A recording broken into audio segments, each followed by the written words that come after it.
Hi, I'm Chris Wardlaw, And I'm Brian Chee. and we're here at the California International Auto Show in Anaheim, sitting in the 2007 Saturn Sky Roadster. So Brian, what do you think of this new car? Well, it's hard to say until I drive it, but just from sitting in the cockpit here, it looks very nice. For an estimated price of around $25,000, ready to go maybe this spring coming up, looks like a winner to me. How do you think it'll compare with a car like the Pontiac Solstice or the Mazda Miata or other small sporty cars that are priced in the $20,000 to $30,000 range? Now, last time we talked about these cars, I called the Miata a bar of soap, and you didn't talk to me for a week after that. Are you That's okay not with true. the styling, the styling difference on the cars? Look at the Solstice. Now that's a freaking bar of soap. You think? Yeah. Look at how rounded it is. Now no, this, that's a beautiful car. look now, at all these sharp edges. Like this when you is look a out over beautiful the car. hood, look at that. We are in total agreement. It's kind of like a Corvette almost, right? Oh yeah, the front end is very much like a Corvette. In fact, it really the way the headlights go into the fenders really look like a Corvette. Not to mention, this car has a much more aggressive look than the Solstice does. Yeah, but the Solstice has got that classic rounded form, you know. I mean, everything's really taut over the fenders. The square edges on this car, it's I guess it's a little more mature, and especially, you know, you've got all this piano black trim in here with chrome detailing. Well, what do you think about Saturn sort of going high end with this car? You know, with $25,000 price point, nice interior, double stitched leather. What, you know, that doesn't seem to be what most consumers think of when they think of Saturn. No, they don't. But I think that with the debut of this car and the Saturn Aura sedan, which is coming shortly afterwards, I think consumers are going to start perceiving Saturn a little bit differently. You know, they're patterning their new design vocabulary after European Opels.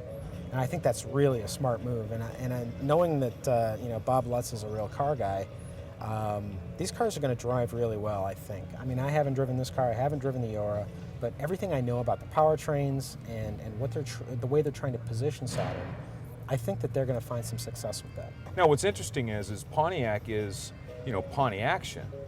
Pontiac is, that's the performance division of General Motors. Yeah. Saturn is putting out a higher trim version of the Solstice that's more aggressive and probably going to attract people who maybe are more enthusiasts than the Solstice is. Well, there's two ways to attack that particular market, the performance enthusiast market, right?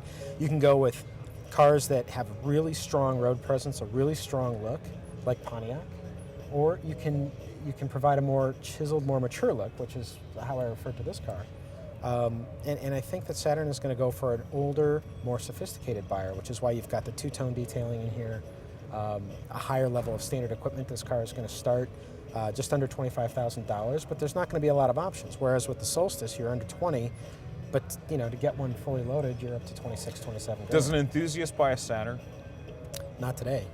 Will they ever? Will they get over the stigma of buying a Saturn, even if it's a great little car that drives on rails? Will they get over the stigma of that? Do you remember what Carlos Ghosn said when he first came in the doors at Nissan and they were like dying a nasty slow death? There's nothing wrong with any car company that great product can't fix. True. Right? True. That's the key. And you know what? Saturn Views and Saturn Ions, that's not going to do it.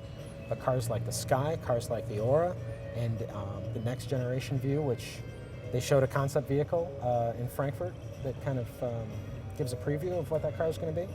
I think that they're going someplace, absolutely. And I think Saturn, I hope Saturn will be able to turn it around because their sales philosophy, you know, the no-haggle sales, is a great one, and people love buying Saturns. It's just that they don't necessarily like the cars that much. So how does this compare to the Miata, though? I know we can't talk about it on the road yet, but how do you think it's going to do versus the Miata? Well, it's heavier. Right now they're estimating that horsepower will be about 170, which is the same as the Miata. So when you've got same horsepower, heavier curb weight, I'm not really seeing that on a performance front, a pure driving standpoint, that it's going to compete. But damn, it's a sexy looking car, isn't it? Yeah, it is, definitely. Well, thanks for joining us here at the California Auto Show. I'm Chris Wardlaw. And I'm Brian Chee. We'll see you next time.